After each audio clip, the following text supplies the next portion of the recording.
In part 3, we learned about transparency, and in part 4, we are going to talk about how depth works in shaders. Sometimes when you try to draw something, all or part of it will be obscured by another object in the scene. So how do we know which object should be drawn in front? It's not enough to just draw whole objects in a specific order. We need to do the ordering in a per pixel manner. We can achieve that with the depth buffer, which is essentially a secondary image with the same dimensions as the screen. Whenever we draw an opaque object's colors to the screen, we also store its distance from the camera inside the depth buffer, using the Z component of its clip space position. For that reason, it's also known as the Z buffer. If the Z value of the thing that we are about to draw is less than the Z value already in the buffer, then we know this object is closer to the camera and we should draw it, overwriting the color of the screen and the Z value in the depth buffer. This process of comparing values is called Z-testing. Now, you may have noticed that our opaque objects already exhibit this behavior without us needing to add anything to our shaders. But let's explicitly add the command that handles Z-testing. I'm going to directly modify the basic texturing shader file that we wrote in part 2, but you can do this in any opaque shader. We will talk about transparent ones in a bit. Inside the pass block in ShaderLab, right before the HLSL program block, we can add two commands. The first is zwrite, which lets us choose whether to write Z values to the depth buffer. By default, opaque objects, including those in the alpha test queue, use zwrite on, and transparent objects use zwrite off. The second command is ZTest, which specifies the comparison operation that we should use while depth testing. The default value is ZTest.hlsl, which passes if the drawn object is closer or as close to the camera as the existing object on the screen. But there are many options. Greater passes when the test object is further away from the camera than the screen object. Always will just pass every time, regardless of the depth, and never will fail every time. Most of the rest are Boolean operations, which are probably self-explanatory. Now you may be wondering if it's possible for shaders to read the depth buffer contents and use them inside, say, the fragment shader, and sadly you can't. However, Unity does copy the contents of the depth buffer into a texture called the camera depth texture just before starting to render transparent objects, and as a result, it contains the depth information about the opaque objects in your scene. A shader in the transparent queue can then read from that texture and do whatever you want with. In this tutorial, I'm going to create a silhouette effect where objects close to the camera use a foreground color, and we blend towards objects far away from the camera which use a background color. I'll create a new shader file called silhouette, and skipping ahead a bit, here's what I'll start with. A transparent shader with no properties and an empty frag function.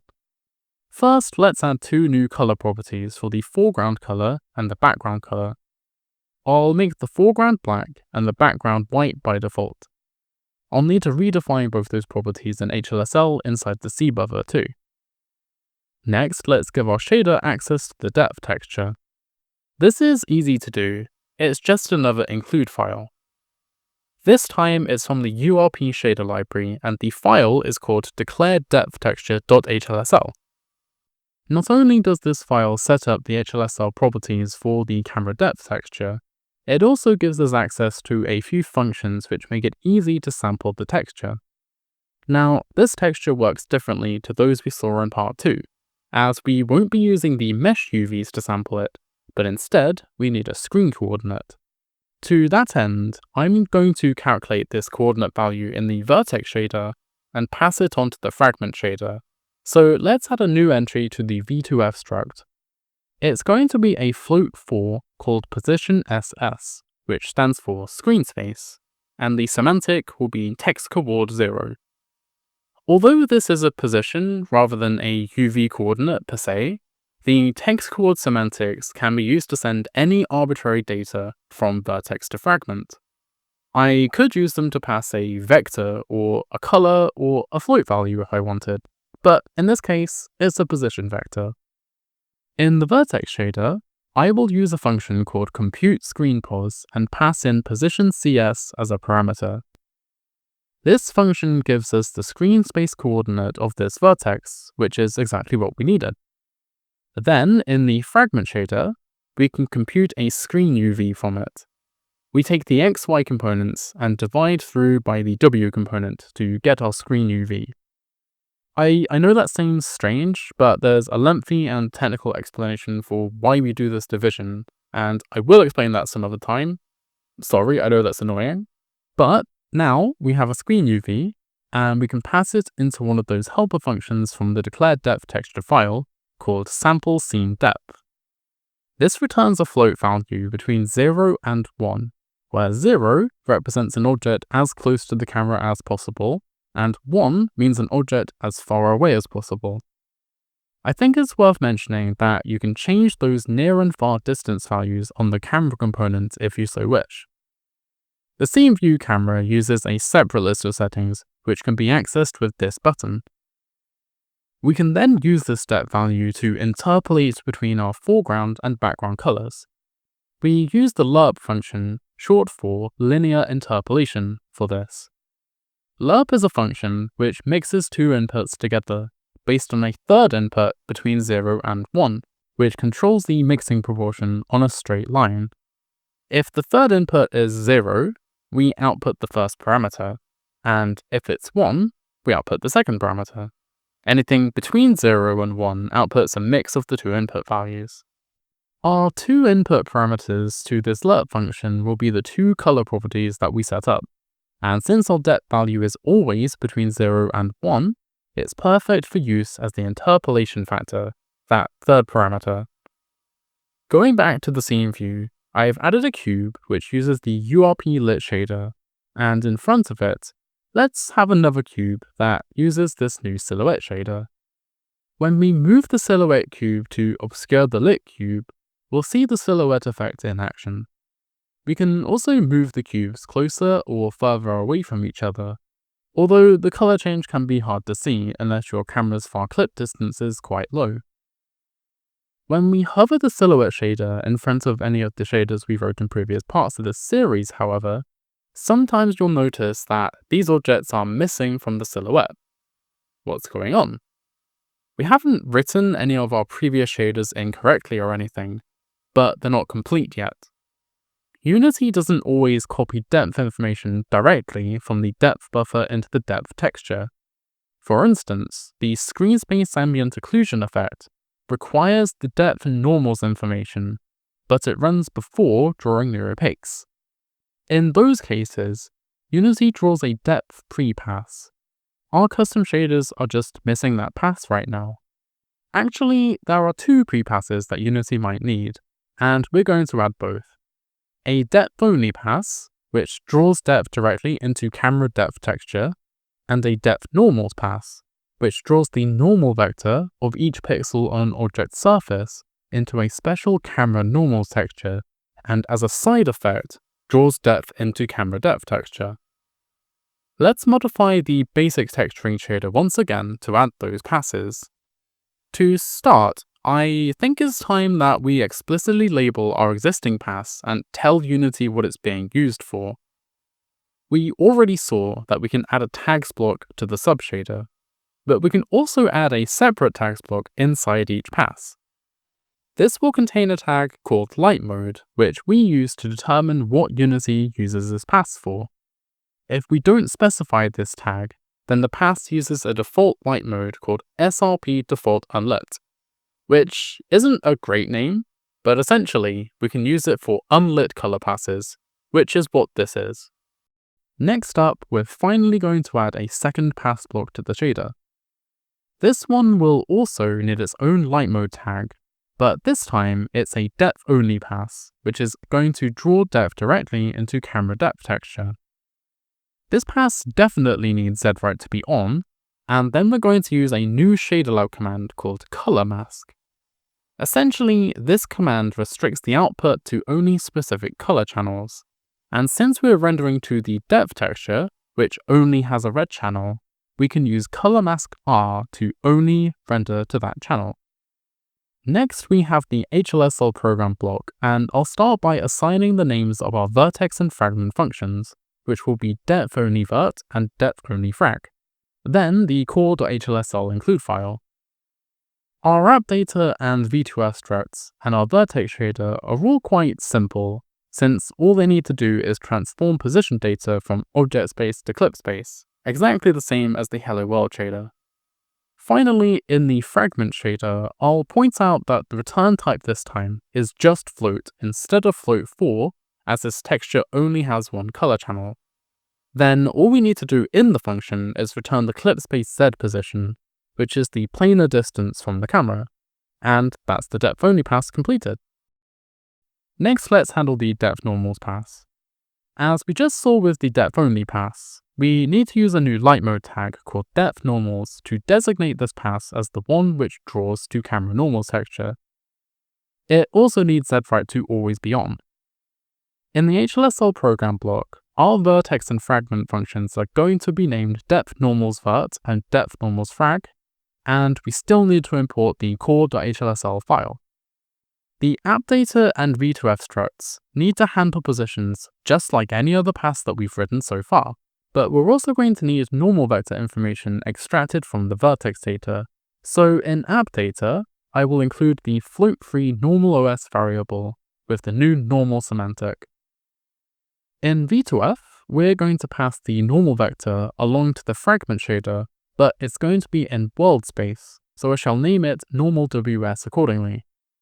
There is no normal semantic when passing data to the fragment shader, but do you remember that I said that text coord semantics can be used for arbitrary data? This is one of those cases. I'll put it in text coord 0, but if we had already been sending a UV coordinate over that channel, I could use text coord 1. The vertex shader calculates the clip space position as usual, but now we need to handle the normal vectors too. There's another helper function for this inside core.hlsl called transform object to world normal, which takes the object space normal as input and outputs it in world space. There's a second helper function called normalize normal per vertex, which I'm going to use here just to ensure that our normal vector is always normalized before the rasterizer processes it. In the fragment shader, we can retrieve the new per pixel normal vector and run it through another library function called normalize normal per pixel to once again ensure that it's normalized properly. And finally, we can output the normal vector to the camera normals texture. It's a texture with 4 components, but our normal only has 3, so we can pass it into a float4 constructor and tack the extra 0 into the 4th component. I'm not sure if this has actually come up yet, but we can create new vectors like this by passing in other vectors, as long as the total number of components, 3 plus 1, adds up to the size of the vector we're creating. Here it's 4 components. Now, if we return to the scene view and try looking through our silhouette shader again, we should see that our opaque custom objects show up, as long as we added the depth only and depth normal passes to the respective shaders. In most cases, as long as you are not manipulating the position of the vertices in the vertex shader or clipping any pixels in the fragment shader, you can just copy these 2 passes into other shaders like Hello World. Unfortunately, because an effect like Silhouette relies on the depth texture, transparent objects usually won't be represented in any effect which uses it, as most transparent objects don't write depth. It is possible to make your transparent shaders write depth, it's just likely to create visual glitches where some transparent elements get culled, so we usually don't. Let's take another look at the silhouette effect. The difference in color is a bit hard to see, right? There's a good reason for that. The depth buffer doesn't store depth values linearly. That's to say, something positioned halfway between the camera near and far clip distances won't be stored with 50% grey in the depth buffer or depth texture. When drawing objects, it's a really good idea to prioritize objects close to the camera, where any imprecision would be easier to notice.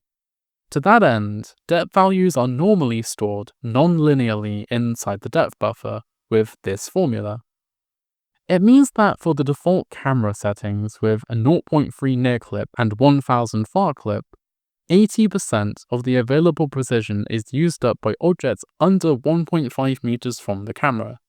That's fantastic for depth sorting important objects precisely, but as you can imagine, that means our color mix for the silhouette effect is similarly skewed towards very close objects.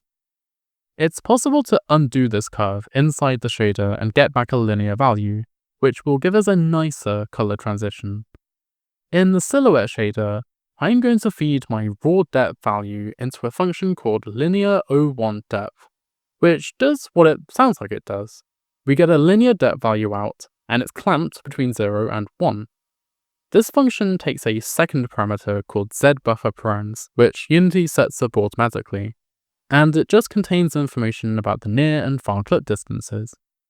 We can then pass the new linear depth into the lerp function instead of raw depth, and we will instantly see the change in our silhouette object.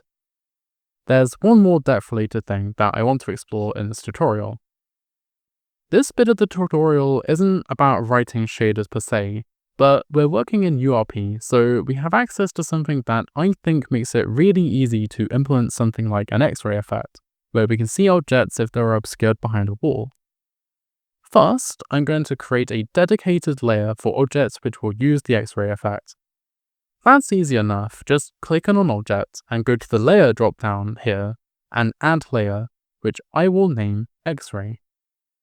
Then, I will select a few cubes in this scene and assign them to the new X-ray layer. I've set up a wall which obscures these cubes so that we can't see them. Then we need to find what's called the Universal Renderer Data asset. If you created this project with the 3D URP template, then this asset can be found under Settings, PC_renderer, and it looks like this. If you're struggling to find it, then you can search your project folder by type by clicking this tiny button on the search bar, and then here we can filter by type, which again is Universal Renderer Data. Apparently, Unity made the search really powerful at some point and I missed it. But anyway, once you've found it, scroll to the bottom of the inspector and click Add Renderer Feature, Render Objects. This is a special path that we insert into the URP render loop, and it can do all sorts of crazy things. I'm going to name it X-ray for easy recognition in the list later, and I will keep the event as after rendering opaques, which means that this path will be inserted directly after the regular URP opaque object path. Then I can use these settings to filter out which objects I want to target. I wanted to run over opaque objects, and I wanted to run on everything in the X-ray layer. Next, let's look at overrides. Currently, this pass is just rendering the cubes in the X-ray layer a second time with the same material, but I can swap out this for an unlit red material which uses my Hello World shader. When I do, the cubes all turn red. I only want them to do that if they are obscured by another object like the wall. So next, I will overwrite the depth test.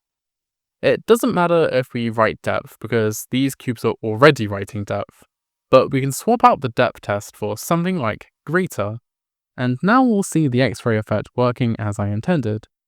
Panning the camera side to side will show you what I mean. Only the bits of the cube blocked by the wall now get the X-ray treatment. You can use whatever material you want as an override though. That was quite a packed tutorial, wasn't it? We learned about the depth buffer and how it helps to ensure objects are drawn in the correct order with depth testing and depth writing.